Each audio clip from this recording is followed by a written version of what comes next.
We welcome you to Williams-Brice Stadium in Columbia, South Carolina. We are on the road. It is driven by your Texas Ford dealers. I'm Will Johnson with the voice of the Aggies, Andrew Monaco, with our partner Dave Elmendorf. We'll have the call tomorrow. Kickoff is 2:30. Our pregame show is 1:30. This is our Friday focus, and helps the Aggies coming into this one that they've been playing some pretty good defense lately. Well, they certainly have. And Will, isn't it interesting? We've kind of been looking for an identity for this A&M team, and maybe it's coming on the defensive side of the ball. Number one in the entire conference when it comes to rushing defense. When you hold Benny Snell Jr. to just 60 yards throughout that game, well below his average, this defensive line really set the tone. And I think in the last couple of weeks, the sacks, I think it was the pressure that they got against Arkansas, but I really thought the defensive secondary helped this defensive line. I think a lot of those were coverage sacks. And it's not just one person that you can stop on this defensive line. It is a collection of talent. I think they set the tone. It allows the linebackers, Tyrel Dotson and Otaro Alaka, they played their best game. That's what Jimbo Fisher was saying last week in that win against Kentucky. Secondary making open field tackles. If there is now an identity for this A&M after that win over Kentucky, might be on the defensive side of the ball. Yeah, and you mentioned the pressure, the sacks. First 4 games, they were minimal.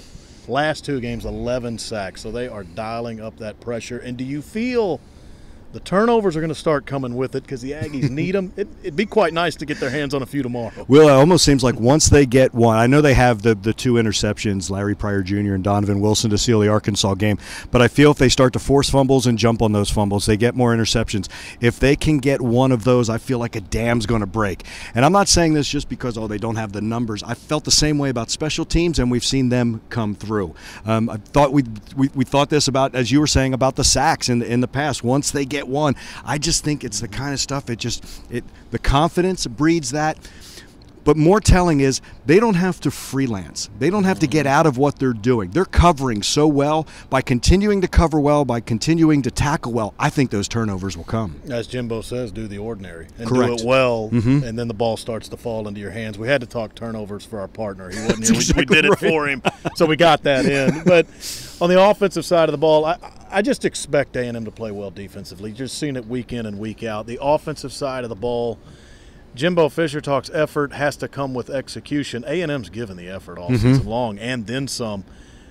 Offensively, maybe tweak a few things execution-wise, and when they do, man, they're going to be hard to stop. Well, I'm telling you, if they finish drives, and that was Jimbo Fisher's message all week, finish those drives. They have the opportunities. That puts you in the driver's seat, and I think it's even more critical on the road. This A&M team has had success playing from ahead, and what they did against Arkansas, scoring the first 17 points, I know a neutral site, but a road game, if you will.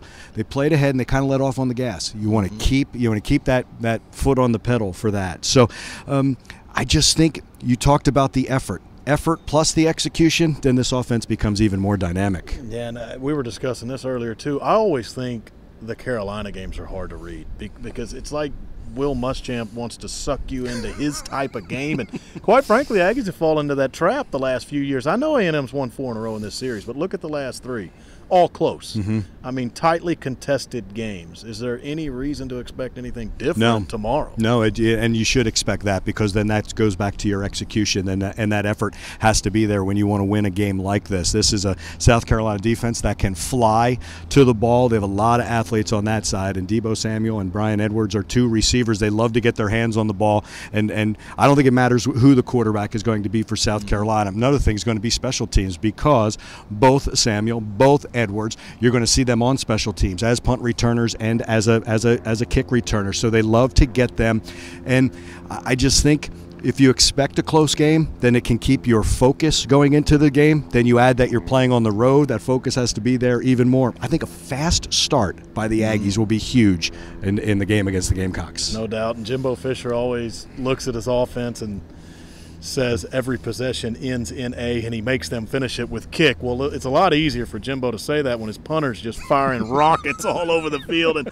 special teams matter in close games. They certainly do, and it's the one thing that we kind of forget, like when Braden Mann is punting and just kicking it through the field and all over the place.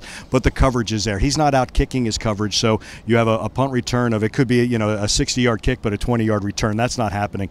He's had the air, or he'll kick you know, out of bounds. He can really place it. But I think what sometimes gets lost by fans is not only the coverage but where they're kicking off, not allowing those returns, being very smart when it comes with that. And I think in the return game, Jimbo brought this up, and I hadn't thought about this. The 11, 12 yards that Rashad Paul is getting, the difference between starting a drive at the 10 or the 20 or the 25 because of those returns. And then, of course, he broke the big one, the 43 yards when he got it across midfield. You're seeing that start to happen for them as well. But it makes a little bit of a shorter field. It might just be 10, 12, 13 yards, but it's a difference from starting deep in your own territory to have very good field position. Really helps the drives. And finally, this before we go. If you can get to that off week at 5-2 and your only losses are Clemson and Alabama, you got to feel like this is a team ready to roll. You do have to feel that way, and that's where everything comes together. So you keep that focus so you can enjoy that bye week by doing everything on Saturday afternoon, getting everything right, completing all the drives, doing all of that could get you into a very good bye week. Andrew Monaco, Will Johnson, we're on the air at 1:30 tomorrow, 2:30 kickoff, A&M in South Carolina.